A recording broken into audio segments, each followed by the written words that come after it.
as we jump into week 8, you guys have had the opportunity to read through. I really enjoyed week 8, actually. It's probably the one that I resonated with maybe more than some of the other ones, in looking at both the effects of original sin and talking about the noetic effects of the fall that are going on there. Um, and then talking about bondage of the will, which is always a fun topic to lightly discuss on a Sunday morning. Um, but as we work through this, um, I'm just curious on if you guys have any thoughts or questions as we jump into it. And Ken's gonna come in next week, Lord willing that he's good and well. He's gonna come in next week. He's touched a little bit more on depravity at the beginning of week 9, and so there'll be some further maybe discussion that goes on there. But then we'll continue on as we talk about sin. Um, so as we talk about the effects of the garden, and we talk about how we suffer those consequences now, any thoughts, comments, questions?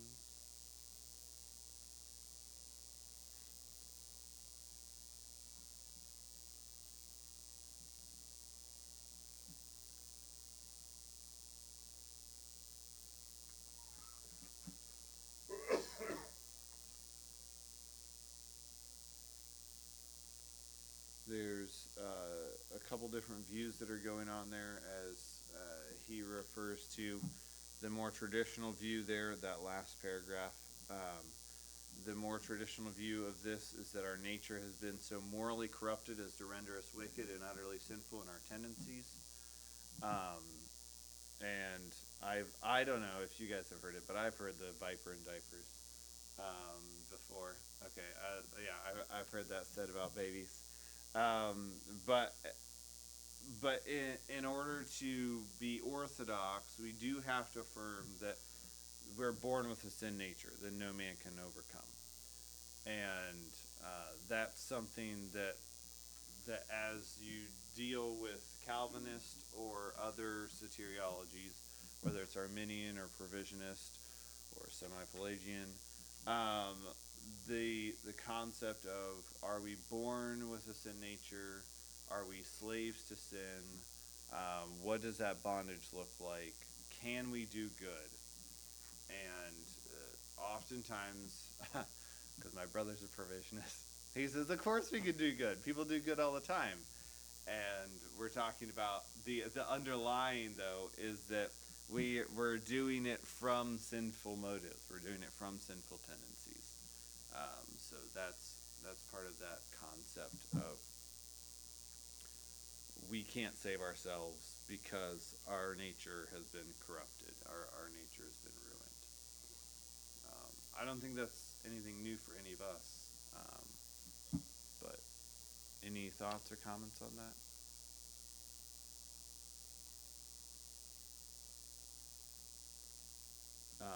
If you move on to the noetic effects of the fall, this has been a helpful topic that I actually have only been aware of for probably about 3 or 4 years now with the biblical counseling world, is where this comes into effect as we talk about how the sin has effects both on the body but also on the mind.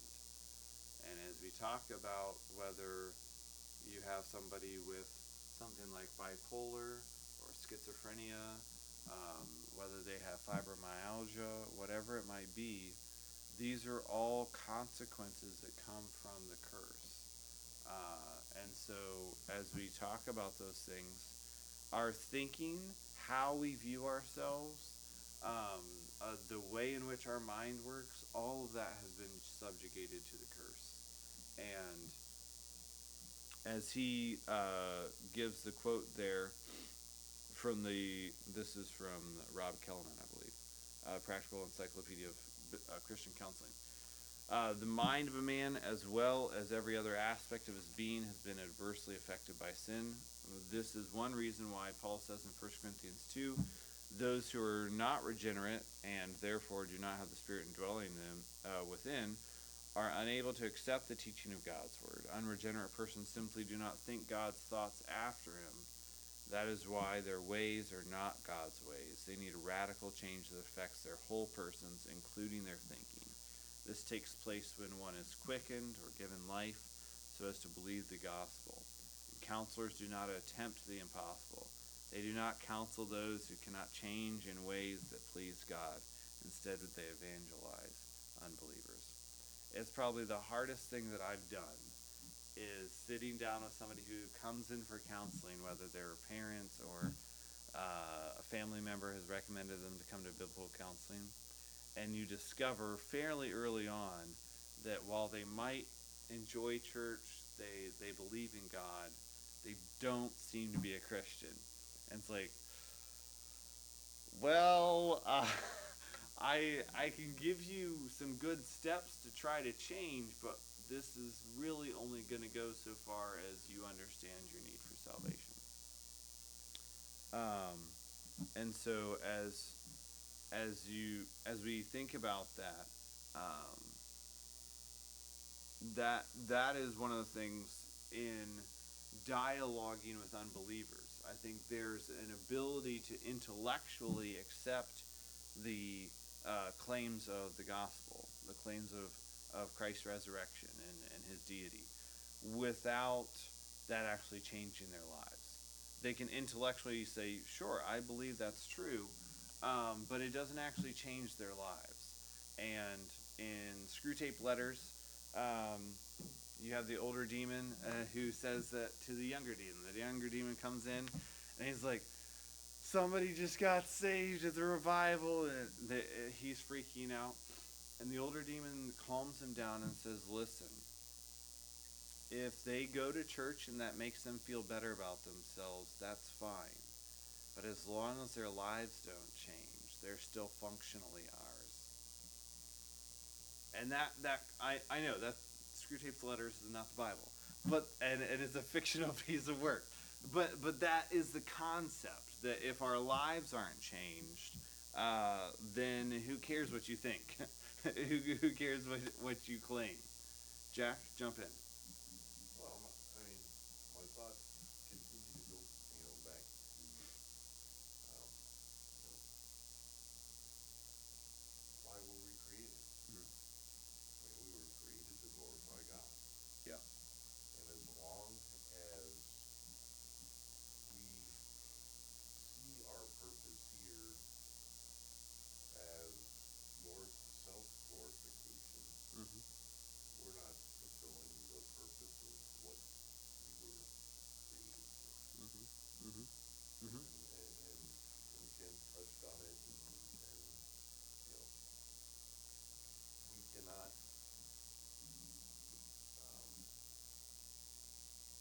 fulfill the creation purpose separate from the Holy Spirit and separate from God. Mm-hmm. So,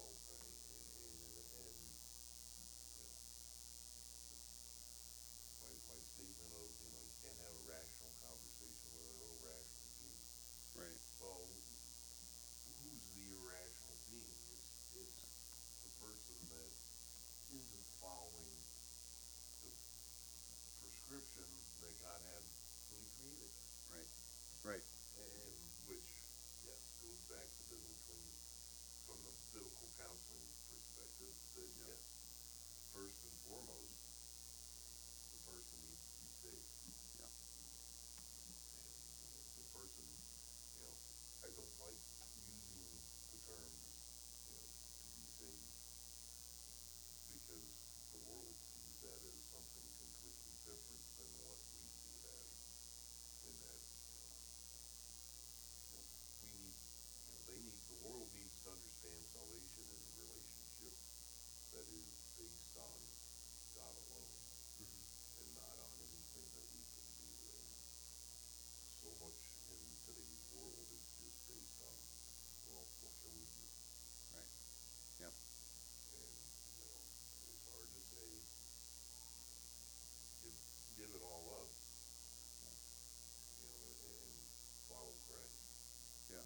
Or as we're gonna see today when Jesus is doing things on the Sabbath, and I'm gonna talk about the Sabbath today, is that we're resting. You're not doing. You're resting. that concept is completely foreign. like, what? But what do I need to do? And it's like, no, you just trust and rest. Like that's all you do. Right. I mean, and, Yep. sure,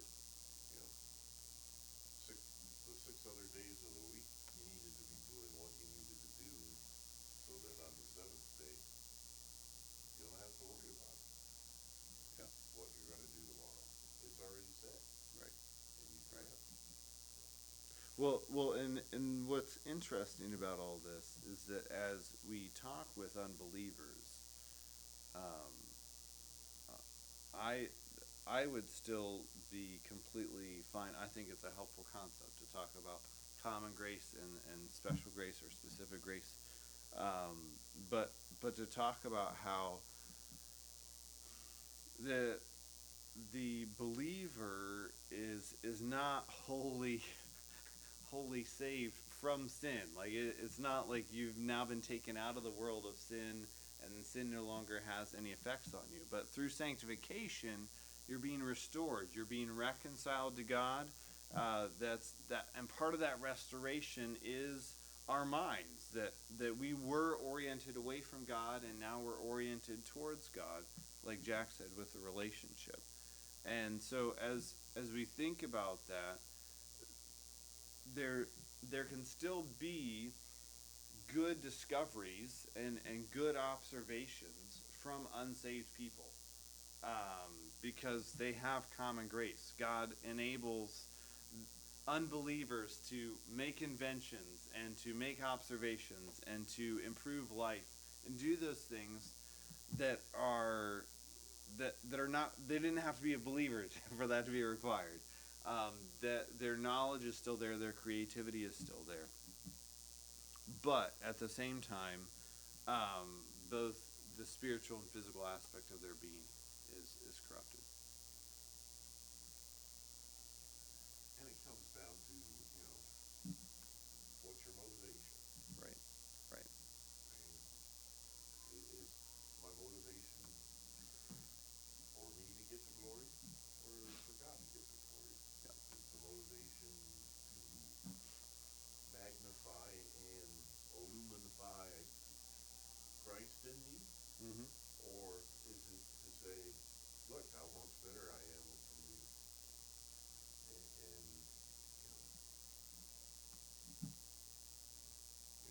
my 4 grandkids, they're awfully good at letting us know how much better they are from the others. Right, right, absolutely. Yeah, and I think what kind of makes this comical is that we do compare ourselves all the time. It's my kids being compared against another kids, and I think the reality that as believers we have to understand is that it's very possible for our unsaved neighbors and friends to have a great marriage. That the husband could actually really love his wife and care for her and do a wonderful job in the home there and providing and leading. But his motivation is what? To live in peace? His motivation is what? That others would think well of him? That he would preserve his social standing in society? Or that his kids would turn out and they would be successful and so people would think well of his kids? What is the motivation there? And it's not the glory of God. And so as a believer now we can live for the glory of God. We're not just obeying his commands because they're good suggestions. We're obeying his commands to glorify him. And the unbeliever might take them as good suggestions, but he's doing it for selfish reasons, not not to not to glorify God. Ken makes the statement here in the last paragraph that at the deepest level of the heart and spirit, man knows God exists and knows that he's a sinner deserving of death and hell, but he uses the physicality of his mind to weave lies of plausibility, to blind his eyes, stop his ears, to the point that at some level he believes his own lies. In such a condition, a man's mind is impaired by his fallenness, blind to all that is true and right, and the gospel becomes foolishness to them. And I think even in the simple illustration that we're talking about, that I can do something to save myself. It's a rejection that I'm actually that bad. I'm not that wicked. I'm not in that bad a shape.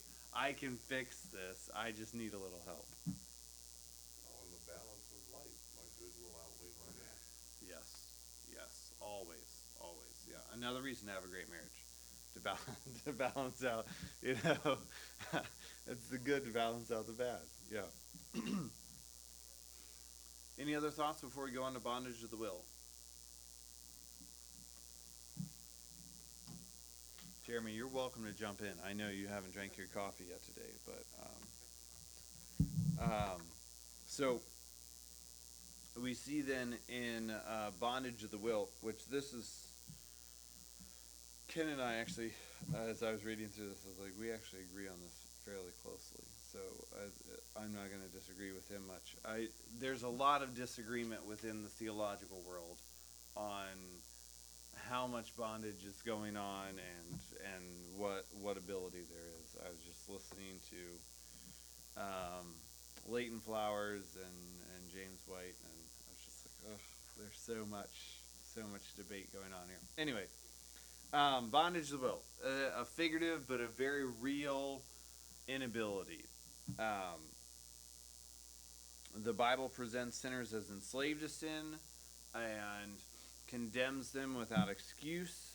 And when we see in Romans 1 that they understood enough of God's revelation to be without excuse, that still boggles my mind that you can just live in the world and there's enough revelation of God right there. Without hearing the gospel, without ever reading the Bible, there's enough revelation of God in the world to say, yes, there's a creator.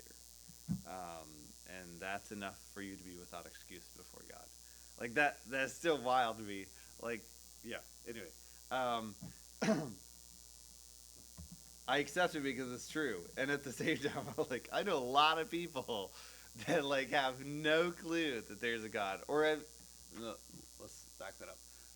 They utterly reject an idea of a God, and yet they live in the world. But along with this rebelliousness is the abiding inability to do what's genuinely right and believe the gospel. He brings up Andrew Fuller's argument here, which he and I have discussed at length. Andrew Fuller gives a helpful distinction here between natural and moral inability. And as we read through that, I don't know if this was a new idea for you.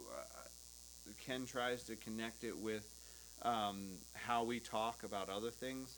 But the idea that moral inability consists of nothing more than an unwilling heart, and it's unwilling due to its immoral nature or its sinful nature. And therefore it provides no excuse because it's not an absolute, but it leaves a power remaining to do otherwise. That remaining power is the natural ability. So, when I'm talking, for example, with my provisionist brother, my blood brother, provisionist brother, and I'm telling him that we cannot trust in Christ without God doing a preceding work in us, right? Without that happening, he's saying that our moral inability is not a complete moral inability. Yeah, you're a bad person, but it's not an inability. He's saying you still have the ability to choose. You still have the ability to choose God whenever you want. Yeah, God's going to draw and convict, but it's fine. My brother, Samuel, is his name. If that's helpful. I didn't. Leighton Flowers would say the same thing. He's a provisionist. He's probably the leading provisionist. That God draws or convicts, but that man is... I didn't know if you were referring to Fuller. Oh, I'm sorry. Thank you for that clarification. Yes. So the natural ability is one that cannot be overcome, no matter how much one might be willing. And so if we compare those two things, it would be absolute. There is no power. If you're naturally unable to do something, you can't do it. Somebody in a wheelchair can't walk. They naturally have that inability. Whereas a moral inability, they could be wanting and willing to do that, but there's a moral inability that inhibits that. And he gives the illustration of someone who's physically blind, and versus one who holds his hands over his eyes. One who's physically blind can't see. One who is putting his hands over his eyes could see if you would just take them away. So he gives this other illustration as he talks about the willingness and unwillingness. He gives the illustration of Pill and Ken have two more granddaughters this past December, and he says that he honestly does not have the ability to stab them with a knife. It's not that I do not have it within my power to do so. It is only that the will to do so is such a thing that's not within me, right? I do not have the will to do that. And so then when I tell you that I'm not able to do that, you understand, nonetheless, this inability consists of nothing more than an unwillingness. Had I been willing, I could, but I'm not. And so if we turn that around on the sinner, we can see the inability of the sinner to believe or to do good consists of only an unwillingness. We are set in our rebellion. We have chosen to rebel against God. And if we were willing to leave and do genuine good, then we could. But the willingness is not there, though it ought to be there, and therefore we're at fault for not being willing. Does that make sense? I know it's a nuance for sure. But I think it's helpful, especially with arguing when we talk about bondage of the will, the concept of free will, and I still make choices all the time. What do you mean I can't choose God? Those sorts of things, those arguments that you get into, it's not that you can't, it's that you don't want to, and that you won't want to unless God works in you, right?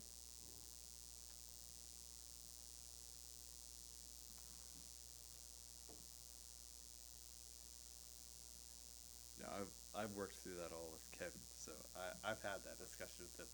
I want to hear your thoughts on it, just as you've had time to think about it and read about it.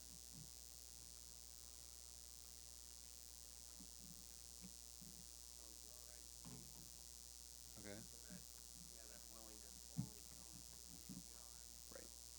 Right. Isn't that salvation Yeah. from God? Yep. Doing that work.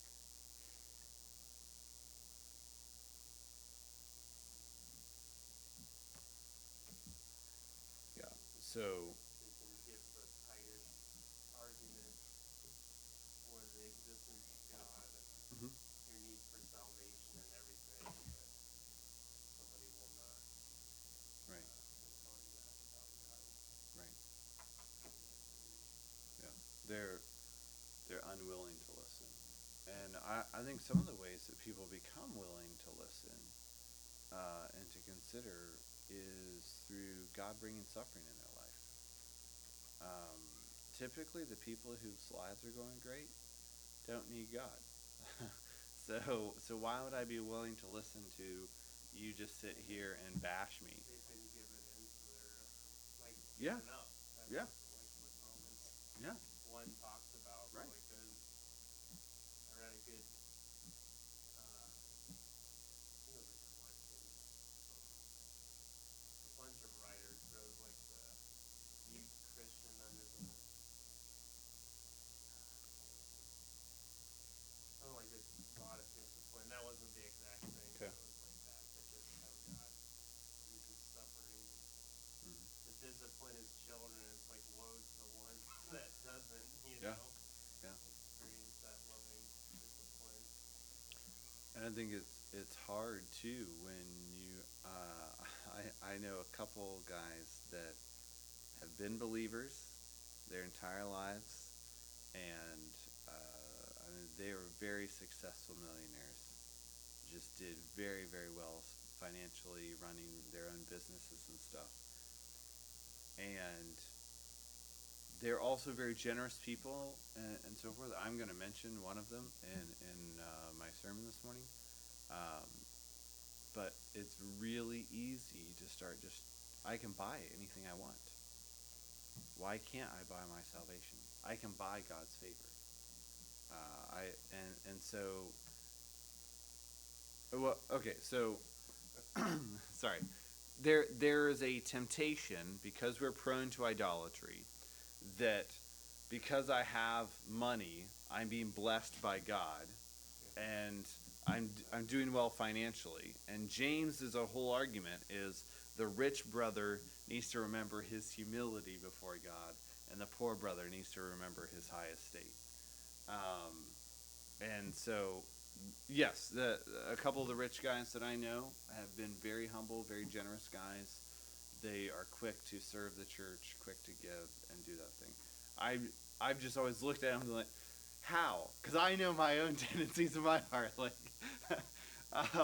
how do you balance that? Because that's its own suffering. It's its own wrestling that they're doing in their own hearts of actively fighting against that temptation to give in to sin there.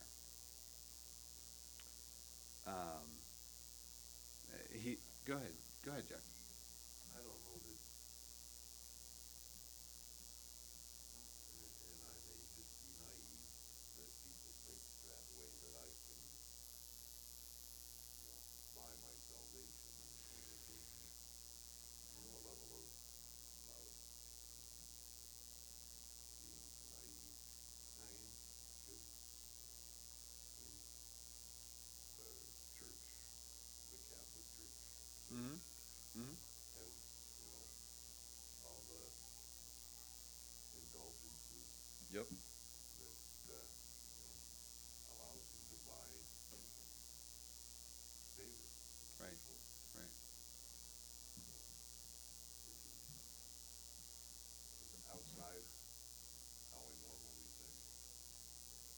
Well, and I think it comes to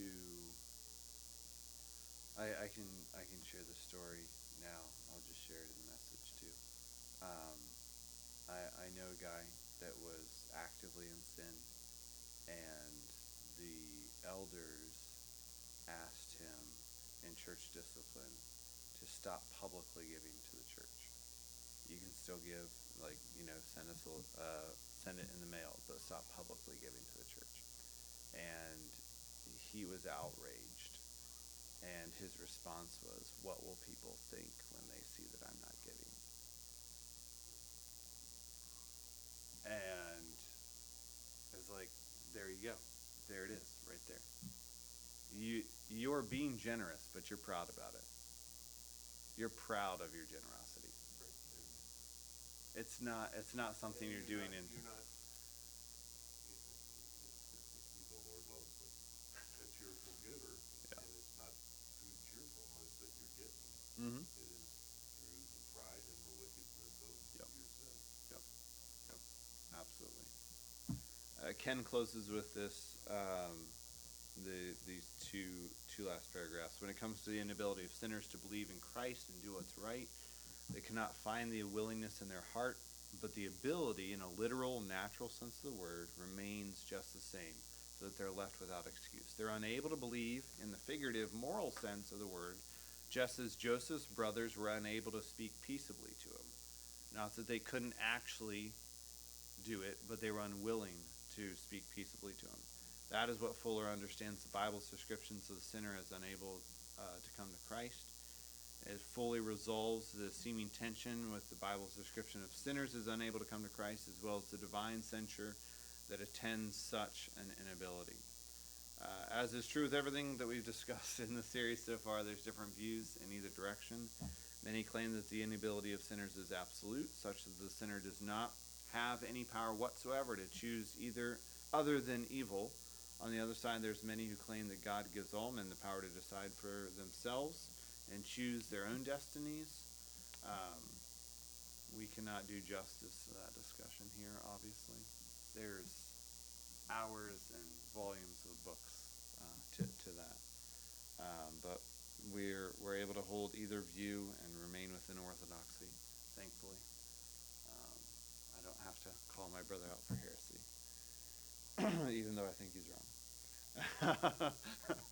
uh, any thoughts before we move on to inherited natural consequences versus inherited condemnation? As we jump into this just briefly, this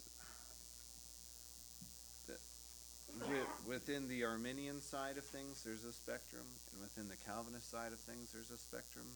And so I'm going to say Calvinists in a very generic way, that there are Calvinists that hold this, that we are conceived in condemnation. We're conceived as children of wrath that are condemned from conception. Okay, that's what we're talking about in inherited conception, or condemnation rather, versus inherited natural consequences. The traditional view has seen condemnation for Adam's sin passed on all, even from conception. While most have taught that God makes an exception for infants, it kind of negates the teaching then, if we're going to say that infants and small children are not under condemnation from conception, and that God makes an exception by regenerating them and saving them by his merciful grace if they should die. By the way, everyone believes that, except James White. Everyone believes that God saves babies according to his merciful grace. Not because if you want to go on the Arminian side and make the argument that you have to make a decision for Jesus, okay? Babies aren't making a decision for Jesus. And if you want to go on the Calvinist side, the ultimate view of Calvinism is that not everyone's chosen. So then we would ultimately make the statement that James White makes: some babies are destined to heaven and some are destined to hell. He's just being logically consistent.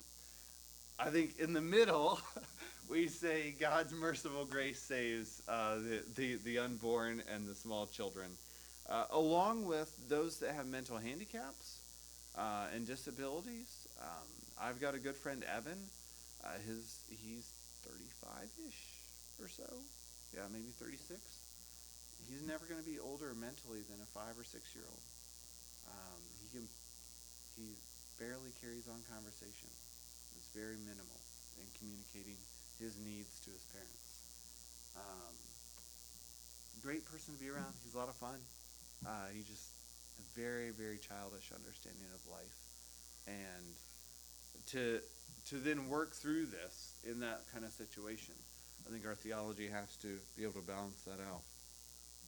Along with inheriting this condemnation from the first sin, we all inherited the natural consequences of the sin and fall. And this is where Ken would disagree. It's where I think I would agree with him.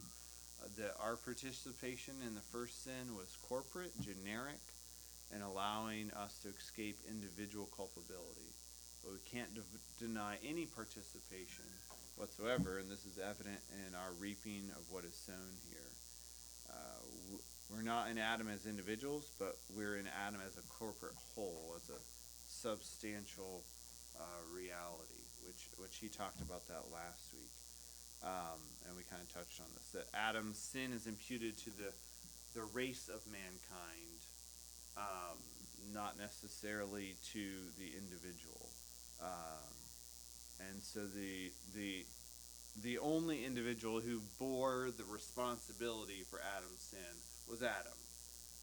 I'm not responsible for my father's sins or my grandfather's sins if I hold to a Traducian understanding of the soul. I'm only responsible for my individual sins that I commit. And therefore, if we believe that a baby inherits the sin nature, but a baby in the womb is not sinning, at least that, I don't know a whole lot of people that would argue that a baby in the womb can sin. Therefore, the baby in the womb does not have individual sins for which they're responsible, even though they've inherited a sin nature from Adam. And when they get out into the world, they're going to act according to that nature. But even then, as we're going to see in week 10, babies and toddlers and young children don't have a fully developed conscience yet either, to know necessarily a difference between right and wrong. That's why parents have to train them, right? You're training their conscience to know the difference between right and wrong. A large reason why the world is where it is today is because we haven't trained consciences on right and wrong.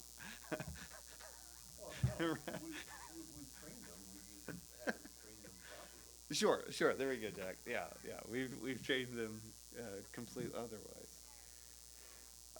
So the consequences of Adam's sin, as imputed to the race, include spiritual and physical death, as well as the correlating consequences of depravity and physical corruption. When Adam sinned, he spiritually died, and so all of humanity spiritually died with him. And the judgment came upon all men as a race. The judgment passes upon all men in the form of a natural condition in which we're conceived. And so the progenitor, who is by nature spiritually dead, can only beget spiritually dead offspring. And the judgment of morality and its resulting physical death also come upon all men as a race while still in Adam. And it comes upon all men as a natural condition into which we're conceived. That is something that, once again, we go back to the Westminster or the Presbyterian line of thinking. Dutch Reformed, so the historic Calvinists would also hold to this, that we are not only guilty of Adam's sin, or we're not only have original sin in Adam, but we have original guilt as well. And so part of salvation is confessing our original guilt and receiving redemption for that. That's also why, if you're just wondering why infant baptism exists, that's why. Infant baptism brings them into the covenant graces of their family of faith. And therefore, if the baby dies before they can personally come to faith, they have been brought underneath a form of special grace of God. And this is where Sarah gets all mad, because she's like, so it's somewhat salvific, but it's not actually salvific. Like, infant baptism brings them into covenant blessing, so if the child dies before they can come to a moment of faith, then the baptism is saving them. And we're saying it's not. They still need to come to faith. I have some really wonderful friends that hold to infant baptism, and we get to have fun conversations on this. But that's where this is coming from, of recognizing they would say that we're guilty from conception, therefore as soon as the baby's born, to come into the covenant blessing under Jesus, they need to have the covenant sign of baptism. And as a Baptist, I don't believe that. You can argue that side if you want to. I understand why they want to do that. I disagree with their theology, but I can respect why they're trying to do that. Thoughts, comments, questions?